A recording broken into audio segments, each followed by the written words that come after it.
I was 10 minutes from saying I do when I found the letter. A white envelope slipped under my dressing room door. My hands were shaking before I even opened it. By the time I finished reading, I knew my little sister was about to ruin my life. Again. The mirror in the dressing room is too clean. Every edge of my reflection looks surgically precise. The curve of the veil, the seams of my dress, the exact way my mouth isn't smiling. Outside the door, there's soft rustling, guests murmuring, heels on tile, someone laughing too loud.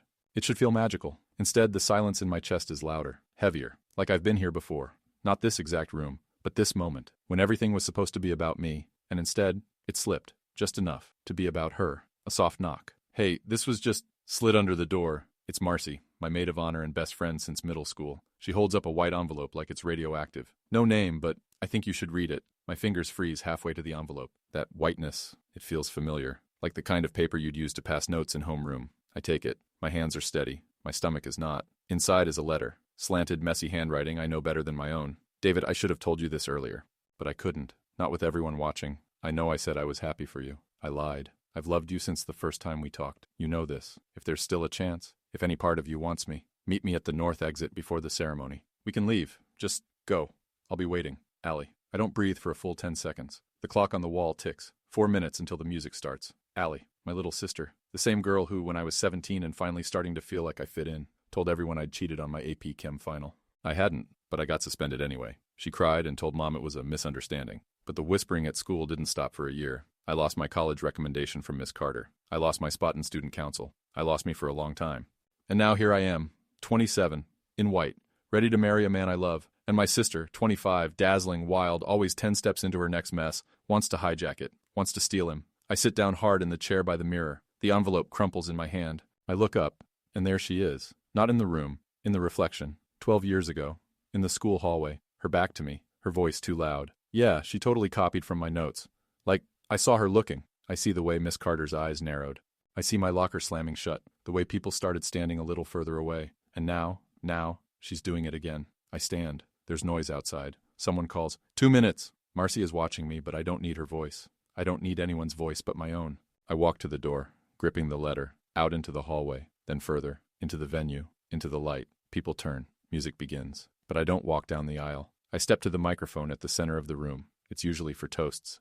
Applause fades as I tap it once. Feedback hums. David is at the altar, eyes widening. My mother's mouth falls open. Allie is nowhere in sight. Of course not. She's at the north exit. I raise the letter in my hand. My voice comes out calm, clear. Before we begin, I think it's only fair I start with the truth. The room didn't move, but I did. My voice echoed once. I think it's only fair I start with the truth. And then the silence swallowed everything. You could hear the click of a champagne glass being set down in the back. The air was humid with confusion.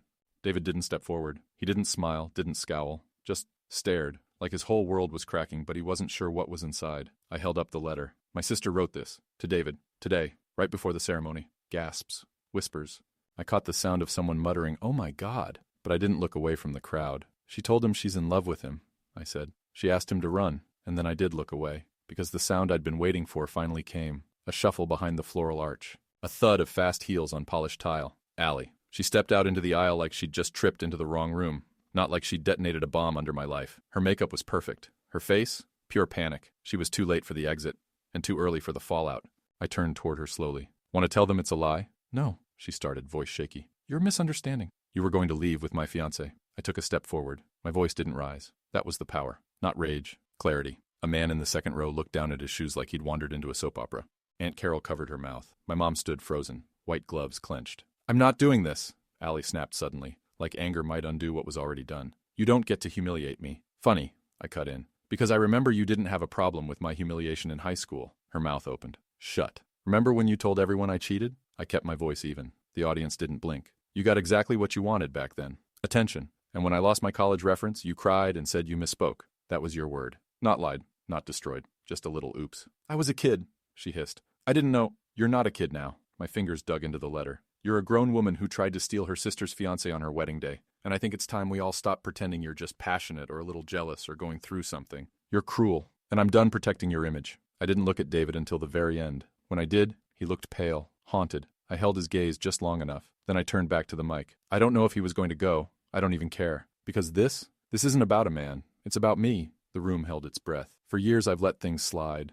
For peace. For family. I don't want revenge. I want my voice. And today, I found it. I stepped away from the mic. the letter still in my hand. The audience didn't move. Some were crying, some stunned. David, still frozen, and Allie, she was gone, slipped out the back like a shadow that had finally lost its host. I stood at the edge of the aisle, breathing. My wedding didn't start that day. But maybe I did. I didn't cry. That's the part everyone gets wrong when they ask me what happened next. No tears, no breakdown. Just the slow unraveling of adrenaline, like stepping out of a fire and realizing your skin's still intact. The venue coordinator approached me, wide-eyed. "Do you want us to postpone the ceremony?" Postpone, like this was a rain delay. I looked around. The rows of stunned guests, the musician frozen mid-page, David still standing there like a statue of indecision. "No," I said. "We're done here." It was strange how calm I felt saying it, like letting go of a story I was never meant to finish. Marcy was already at my side, heels in one hand, the other gripping mine like she was keeping me tethered. "Let's go. You don't owe anyone an explanation." But I did, just not to them. We walked back to the dressing room. My dress swished like it was mocking me. I sat in front of the same mirror, the one that had shown me everything I'd tried not to see. I pulled off my veil and stared. That's when it hit me. The flash of 17 again. That photo of me in the yearbook, the one Allie had vandalized in the girls' bathroom. Cheater, written in lipstick. I'd scrubbed it with wet paper towels until my hands hurt. And when I told Mom, she sighed and said, "Well, maybe you should try harder to get along with your sister." That's when I learned silence was safer than truth. Until today. Marcy was quiet until I looked up. "Do you want to go home?" I shook my head. "No, I want to go to the reception." She blinked. "Seriously?" "I paid for it. I booked it. I need the cake." So we went. I walked in, still in white, into a ballroom full of confused guests and wilting centerpieces. The DJ looked lost, the waitstaff whispered. And then, applause. It started with one person, then another, until the whole room erupted. They weren't clapping for a wedding. They were clapping for the woman who didn't let herself be erased. I didn't make a speech. I didn't need to, but I did eat the cake. 3 layers, lemon with raspberry filling. It tasted like power. Later, after the crowd began to thin and I finally slipped off my shoes, David found me near the fountain outside. He looked tired, hollow. "I didn't go," he said. "I know. I didn't plan any of this. I held up my hand. "David, I'm not asking for an apology. I'm asking for honesty. Did you know she felt that way?" A long pause. "I suspected," he admitted. "That was enough. Then you let her orbit us like it was harmless. You let me walk into this blind." My voice didn't shake, but something inside me cracked. "You didn't betray me the way she did, but you didn't protect me either." He nodded slowly, eyes down. "I hope you figure yourself out," I said, stepping away. "But it won't be with me." And just like that, I walked into the night, dress dragging, heart bruised, but not broken. Because for the first time in my life, I chose myself. The next morning hit like a slow avalanche. Not loud, not dramatic, just heavy. I woke up on Marcy's couch, still half in my dress. Mascara stamped into the throw pillow like a bruised signature. My phone was buzzing on the coffee table, the screen lit with a dozen missed calls. Mom, David, a couple numbers I didn't recognize. Probably extended family or wedding guests trying to check in. I didn't check anything. Instead, I stared at the ceiling, replaying the past 24 hours like a crime scene. Not for the drama, for the detail. The silence before Marcy handed me the letter, the static of the mic, the look in David's eyes that I couldn't stop thinking about. Not guilt, not shock, but fear. Like a man realizing the ground beneath him had always been someone else's. Then came the knock. Marcy poked her head in. "There's someone at the door. Tell them I'm dead." She didn't laugh. "It's your mom." Silence. I sat up slowly, brushing crumbs of tulle off my lap. "Let her in." She came in looking like grief and damage control had met for brunch. No makeup, hair undone, but her posture, perfectly upright. The same woman who used to correct my grammar mid-tears. "You made quite the scene yesterday," she said, like we were discussing a PTA meeting. I didn't respond, just looked at her. She sighed. "Allie's distraught. She didn't mean for things to go that far." I blinked. "She wrote a letter asking my fiancé to run away with her. She was emotional, confused. She was calculated," I snapped. "And you're still defending her." "I'm not." "Yes, you are," I said, standing now. "You always have, since we were kids. Every time she lashed out, you told me to be the bigger person. Every time she lied, you asked me to smooth it over. She's your sister. She's your favorite." My voice caught, but I didn't let it fall. And I kept swallowing it, even after the school thing, even after the way she made me feel like a ghost at every family gathering. Mom's lips tightened. "This isn't how families stay together." I laughed, sharp, bitter. "No, but maybe it's how one finally stops falling apart." She didn't have a response, just a long, empty stare. "You didn't come here for me," I realized out loud. "You came to see if I'd undo the damage. Make a statement. Say it was all a misunderstanding." She flinched, barely, then said, "You should be careful what you put online. People are already talking." "I hope they are," I said quietly. "Let them talk. Maybe it'll finally shift the narrative." She left without another word. That night, I opened my laptop. The wedding planner had emailed, asking what to do with the gifts. I stared at the subject line for a long time. Eventually, I replied, "Donate what can be donated. Return what can be returned. I'll handle the rest." Then I opened a blank post. My fingers hovered over the keyboard. I started typing, not to vent, not to shame, to reclaim the story. Yesterday was supposed to be my wedding day. Instead, it became the day I chose myself. And why that might be the best vow I've ever made. The post went viral. I didn't mean for it to. It was just supposed to be mine. My voice, my truth, written in a moment of rawness. But within hours, it took off like a spark on dry grass. By noon, it had been shared over 10,000 times. By evening, I was the woman who called off her wedding at the mic. People reposted screenshots of my words with captions like, "This is what self-respect looks like," or "The sister deserves jail time." The comments were a mix of support, shock, and internet therapy sessions. Everyone had a story. A toxic sibling, a fiancé with a wandering eye, a mother who played favorites. For the first time, I didn't feel alone, just deeply, universally understood. But not everyone was clapping. My aunt texted, "You embarrassed the family." A coworker messaged, "I hope this won't affect your professionalism." Even my old piano teacher sent a weirdly intense email. "We always suspected there was tension with your sister, but public exposure is never graceful." Graceful. That word stuck to my ribs like dry bread. I had been graceful for years, quiet, forgiving, understanding. And where had it gotten me? A wedding with a trapdoor. Allie, of course, couldn't stay quiet. 2 days later, she posted a photo of herself crying, artfully, with the caption, "Everyone thinks they know the full story. They don't. I made a mistake, but I'm still human. Stop tearing women down." The comments were split, half sympathy, half fury, but I didn't respond. Let her spin whatever fiction she needed to survive. I wasn't in that story anymore. The real surprise came from David. 3 days after the post, I got an email. No subject line, no greeting. Just this. "I should have stopped her. I should have told you. I'll never forgive myself. But I'll never stop being proud of you for what you did." That was it. And I didn't reply. What do you say to someone who handed you a loaded secret and stood there when it went off? Instead, I called Marcy and said, "I want to leave town for a while." She didn't ask why, just said, "My cousin has a cabin upstate, 2 bedrooms. You can stay as long as you want." I packed that night. Not just clothes, books I hadn't read, journals I hadn't opened in years, even the old high school photo album that Allie had once scribbled in. I took it all. Because sometimes starting over doesn't mean forgetting. It means carrying the right weight with you, and finally putting down what was never yours to hold. The cabin sat at the edge of a lake so still it looked like glass. Too calm, too perfect, almost suspicious. I unpacked slowly, like each folded sweater might explode. My brain was wired for crisis, even in the quiet. Marcy came up with me, helped me settle in, then left with a hug and a grocery list stuck to the fridge. "Try not to think too hard," she said, squeezing my shoulder. "You've already done the hardest part." She was wrong, but I didn't tell her. The hardest part wasn't walking away from David, or exposing Allie, or canceling a wedding in front of 150 people and a 5-tier cake. It was the after, the silence, the space. There's something terrifying about peace, when your whole life has been bracing for the next blow. Day 1 at the cabin, I stared at the water for hours. Not because it was beautiful, though it was, but because it didn't ask anything of me. No damage control, no smiling through grit teeth, just stillness. And then, on day 2, the knock came. I opened the door, expecting Marcy. Instead, it was Mom.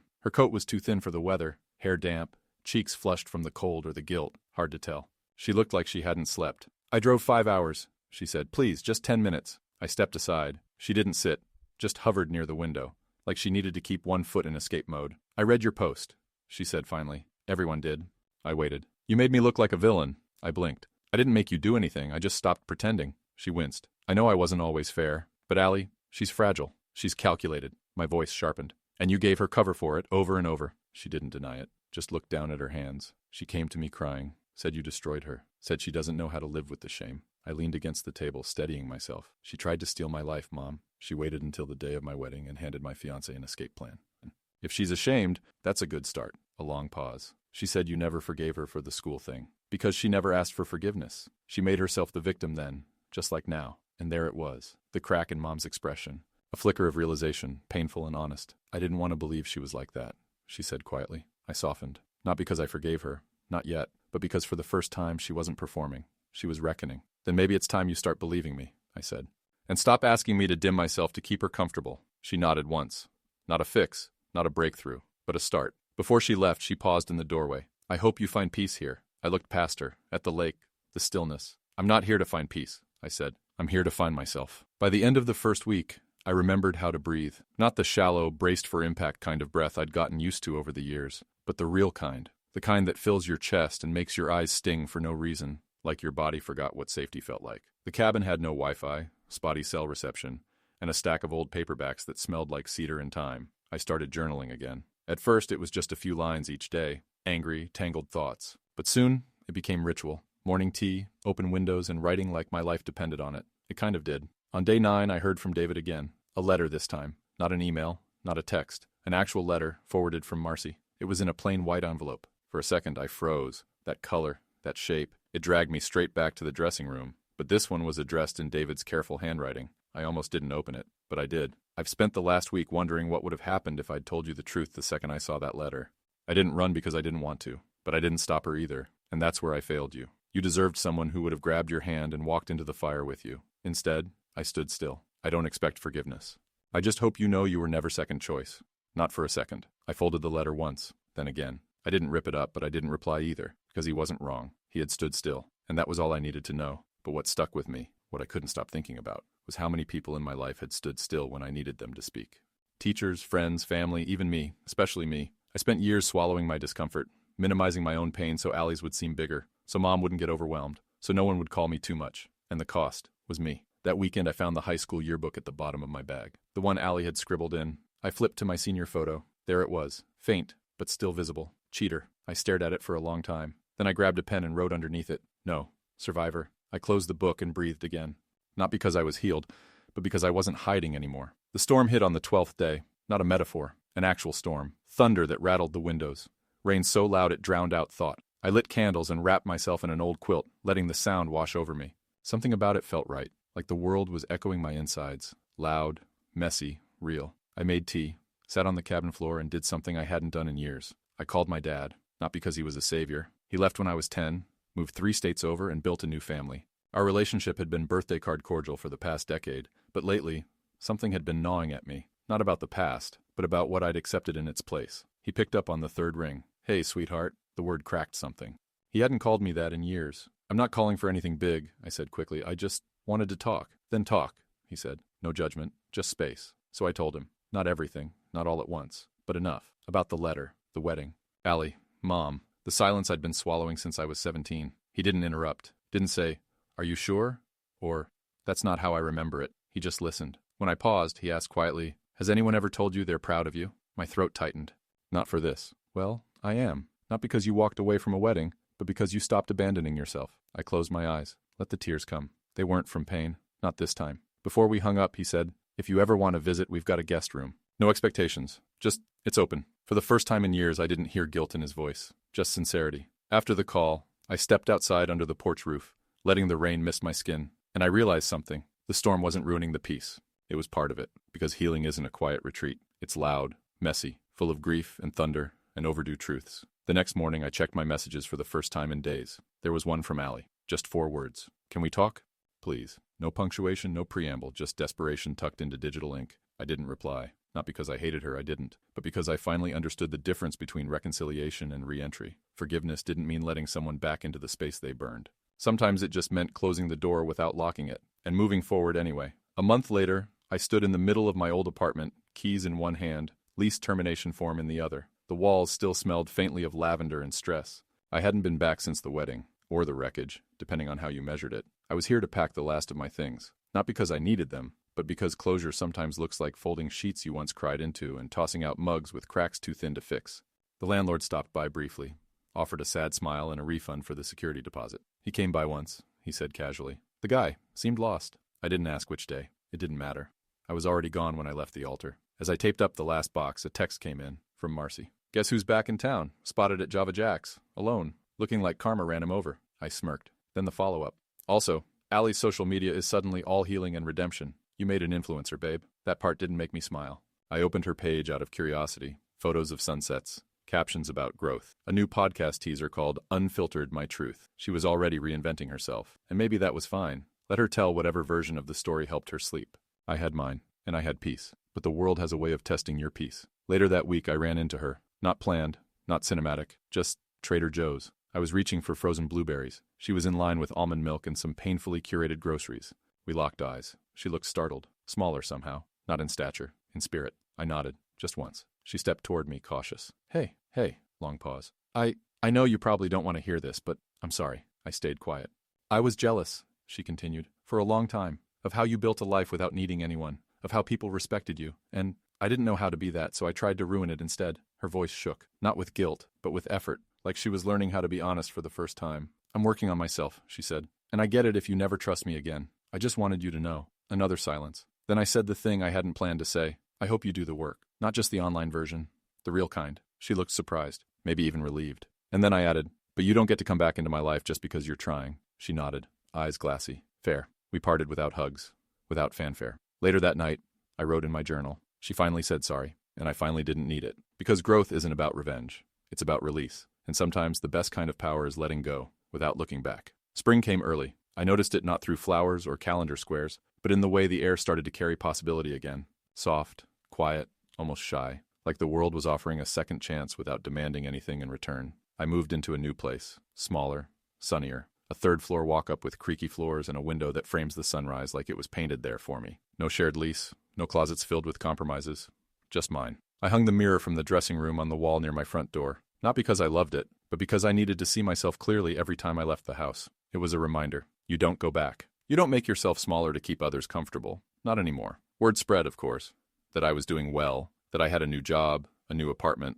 a new light in my eyes. People love a comeback story, especially when it doesn't involve confrontation. Allie texted once more. I meant what I said. I'm working on it. If you ever want coffee, I didn't respond. Not out of cruelty, just clarity. Some bridges don't need burning. Just quiet neglect until they disappear behind the horizon. David, for his part, faded out like the closing credits of a show I once thought I'd binge for life. I heard from mutual friends he'd moved to Colorado, took up hiking, got real into being off the grid, whatever that meant. Good for him. As for Mom, she called me last Sunday, not to lecture, just to say, I've been reading about boundaries. I think I owe you an apology.